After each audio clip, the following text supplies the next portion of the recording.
తండ్రికి 2 పిల్లలు ఉన్నారు. ఆ 2 పిల్లల్లో చిన్నవాడు అంటాడు, తండ్రి నా వాటా ఏదుందో అది నాకు ఇచ్చే అన్నాడు. అన్నతోనూ పని లేదు, నాన్నతోనూ పని లేదు. నా సొమ్ము నాకు ఇచ్చేయి, నేను హ్యాపీగా బ్రతికేస్తా. అది కూడా అసలు మీతో నాకు పొత్తొద్దు, నేను దూర దేశానికి వెళ్తా, నేను వ్యాపారం చేసుకుంటా, ఇంకా నా సొమ్ముకి ఇంకా ఎక్కువ సొమ్ము సంపాదించుకుంటా అని అనుకున్నాడు. అతను ఎందుకు అన్నాడంటే ఆ మాట నేను అనుకుంటాను, అతను వయసులో చిన్నవాడు, అనుభవంలో అల్పుడు, అనామకుడు కూడా. ఆ అనుభవం లేకపోవడం, అతనికి ఆధ్యాత్మికపరమైన ఆలోచన లేదు, లోక సంబంధమైన జ్ఞానం లేదు. అలాంటి బుద్ధి తక్కువాడు కాబట్టే నాకు డబ్బుంటే చాలు అనుకుని తండ్రి దగ్గర తనకు వచ్చే వాటాను తీసుకుని వెళ్ళాడు.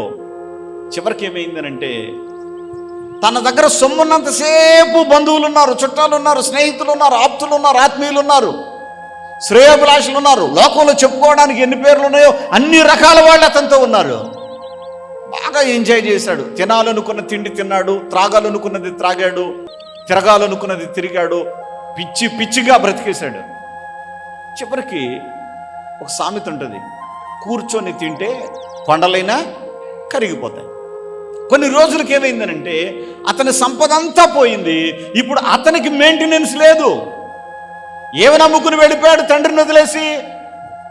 తండ్రిని వదిలేసి వెళ్ళిపోవడానికి కారణం ఏంటి? డబ్బు.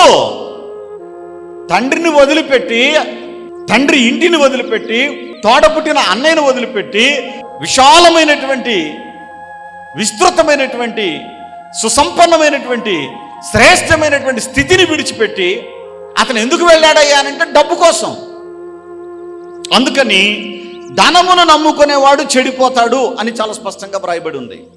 అందుకని చివరికి ఏమైంది అంటే అతని పరిస్థితి, పందుల దగ్గర ఉన్న పొట్టైనా తిని కడుపు నింపుకుందాం అనుకునే దీనస్థితికి వచ్చేస్తాడు అతను.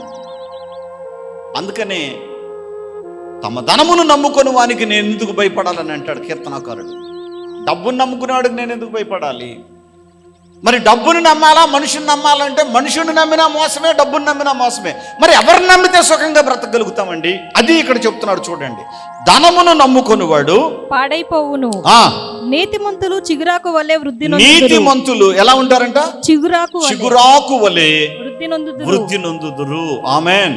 చిగురాకు వలె వర్ధిల్లడానికి కారణం ఏంటి? నీతిమంతులు అంటే ఎవరు? దేవుణ్ణి కలిగిన వాళ్ళు. వీళ్ళు డబ్బుని డబ్బుగానే చూస్తారు, కానీ డబ్బుని ఇక అదే నాకు సర్వమని అని అనుకోరు. అది దేవుని పిల్లలకి లోకస్తులకు ఉండే తేడా. సిలువ మిషన్ వారిచే నిర్వహించబడుచున్న శక్తిగల ప్రార్థనా కూడిక, దేవునితో ముఖాముఖి ప్రార్థన. దేవునితో ముఖాముఖి ప్రార్థన. దైవజనులు, నేటి కాలపు కన్నీటి ప్రవక్త అనేక నెలలు ఉపవాసములో గడిపి సిలువ శ్రమను తన శరీరమునందు రుచి చూచిన పవిత్రమైన దైవజనులు క్రీస్తు రాయబారి గారు దేవుని ప్రజలెవ్వరూ అప్పులు, జబ్బులు, అశాంతితో ఉండకుండా దేవుని దయలో క్షేమము కలిగి ఉండాలని ఆశించి మన ఆత్మీయ పితరులైన దావీదు, మొర్దెకై, దానియేలుల వంటి మహాభక్తులు ఎందరో చేసిన విధంగా నేడు దేవుని కృప పొందిన దైవజనుడు క్రీస్తు రాయబారి గారు గోనెపట్టా కట్టుకుని బూడిదలో మోకరిల్లి దేవుని ఎదుట కన్నీటితో ముఖాముఖిగా ప్రార్థించెదరు. ఏడాదికి ఒక్కమారు జరిగే ఈ మహా ప్రార్థనలో పాల్గొని ఇప్పటికే వేలాదిగా ప్రజలు దీవించబడి ఉన్నారు. కావున చూస్తున్న మీరు ఏ సమస్యలతో బాధపడుచున్నను దోషము తొలగి దీవెనలు కలుగు ఈ శక్తిగల ప్రార్థనా కూడికలో తప్పక పాల్గొనండి. దేవుని దీవెనలను పొందండి. ఏ భేదమును లేదు, అందరూ ఆహ్వానితులే. ఈ శక్తిగల ప్రార్థనా కూడిక జరుగు స్థలముల వివరములు: వైజాగ్ లో ఏప్రిల్ 21వ తేదీ మంగళవారం ఉదయం 8 గంటల నుండి జరుగును. స్థలం సుబ్బలక్ష్మి కళ్యాణ మండపం, శ్రీకన్య థియేటర్ ఎదురుగా, railway new colony, Subbalakshmi Nagar. Mariyamma garu Paturu నుంచి వీరు రావడం జరిగింది. వీళ్ళ కుమారుడు ఒకరికి 3 లక్షలు అప్పు ఇచ్చి ఉన్నాడు. తీసుకున్న వ్యక్తి చనిపోయాడు. ఆయన యొక్క పిల్లలు దానికి బాధ్యత తీసుకుంటారో లేదో, అప్పు చేసింది మా నాన్న, మాకేం తెలీదు, మాకు చెప్పలేదు అని అంటే వీళ్ళు ఏం చేయగలిగేది ఉండదు. అట్లాంటి పరిస్థితుల్లో నెలలు గడిచిపోతూ ఉన్నాయి. ఇక ఈ సహోదరి విశ్వాసం ఉంచి నా కుమారుడు కష్టపడి దాచుకున్న డబ్బు, దేవా నీ చిత్తమైతే వాళ్ళు మంచి మనసుతో సహృదయంతో స్పందించి నా కుమారుడు ఏదైతే డబ్బులు ఇచ్చాడో ఆ ధనము వడ్డీ రాకపోయినా అసలైనా మాకు వస్తే అదే సంతోషం నాయనా అని చెప్పేసి ఈ సహోదరి విశ్వాసం ఉంచి 7 నెలలు కూడా ఈ విశాఖపట్నంలో జరుగుతున్న పరిశుద్ధాత్మ అభిషేక అంజూర పండుగలో పాల్గొనేందుకు వస్తూ 6వ నెలలో ఒక టీవీ కార్యక్రమానికి స్పాన్సర్ చేసుకొని ఉండడం జరిగింది. దేవుని పని కొరకు గుప్పిలు విప్పి తన యొక్క రావాల్సినటువంటి ధనం విషయమై దైవజనులు చెప్పి ప్రార్థన చేయించుకోగా దేవాది దేవుని మహాదయలో ఆ తర్వాత వీళ్ళు వెళ్ళి ఆ కుటుంబాన్ని దర్శించి అడిగినప్పుడు వాళ్ళు మంచి మనసుతో స్పందించి ఆ అమౌంట్ మొత్తము కూడా మీకు ఇస్తాము అని చెప్పేసి వాళ్ళు డబ్బులు సిద్ధపాటు చేసుకోవడానికి సిద్ధమై ఉన్నారట. ఈ విధంగా ఒక కార్యక్రమానికి స్పాన్సర్ చేసుకోగా బంధకాల్లో ఉన్నటువంటి మా ధనము దేవుడు మాకు ఇప్పించాడు. 3 లక్షల రూపాయల ధనము మా చేతికి అందేలా దేవుడు మార్గాన్ని సరళపరిచాడని చెప్పేసి సహోదరి సాక్ష్యం ఇస్తున్నారు. దేవునికి స్తోత్రం. హల్లెలూయా. పరిశుద్ధాత్మ అభిషేక అంజూర పండుగ జరుగు స్థలముల వివరములు. వినుకొండలో ఏప్రిల్ 16వ తేదీ గురువారం ఉదయం 8 గంటల నుండి జరుగును.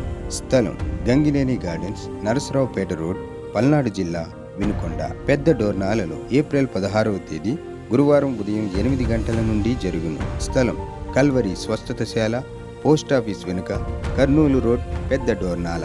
ఆదోనిలో ఏప్రిల్ 16వ తేదీ గురువారం ఉదయం 8 గంటల నుండి జరుగును.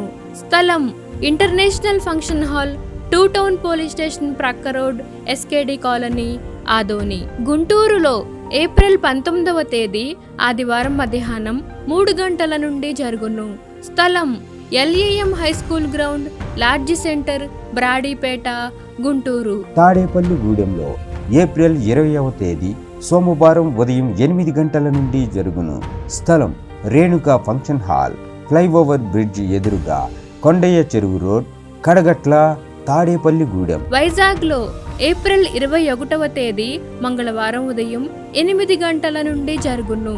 స్థలం సుబ్బలక్ష్మి కళ్యాణ మండపం, శ్రీకన్య థియేటర్ ఎదురుగా, railway new colony, Subbalakshmi Nagar. కాకినాడలో ఏప్రిల్ 22వ తేదీ బుధవారం ఉదయం 8 గంటల నుండి జరుగును. స్థలం universal community hall, Mohammed Ali street, Gandhinagar, Kakinada. నరసరావుపేటలో ఏప్రిల్ 22వ తేదీ బుధవారం ఉదయం 8 గంటల నుండి జరుగును. స్థలం paradise function hall, Ravipadu road, hotel 6 ఎదురుగా, నరసరావుపేట, పల్నాడు జిల్లా. పాలకొల్లులో ఏప్రిల్ 23వ తేదీ గురువారం ఉదయం 8 గంటల నుండి జరుగును. స్థలం కిరాణా మర్చెంట్ అసోసియేషన్ బిల్డింగ్, బస్టాండ్ వెనుక, శ్రీనివాస డీలక్స్ రోడ్, పాలకొల్లు. బాపట్లలో ఏప్రిల్ 23వ తేదీ గురువారం ఉదయం 8 గంటల నుండి జరుగును.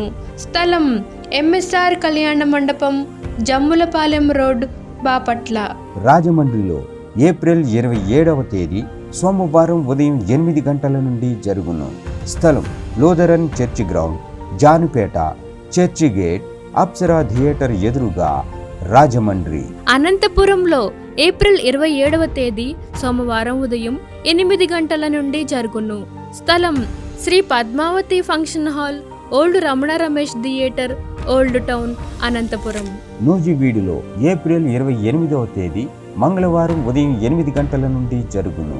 స్థలం కృష్ణా విలాస్ ఫంక్షన్ హాల్, బంగినపల్లి తోట, Krishna Vilas Nagar, Saint Thomas high school ఎదురుగా, నూజివీడు, ఏలూరు జిల్లా. భీమవరంలో ఏప్రిల్ 29వ తేదీ బుధవారం ఉదయం 8 గంటల నుండి జరుగును. స్థలం Lutheran high school ground, municipal office దగ్గర, భీమవరం.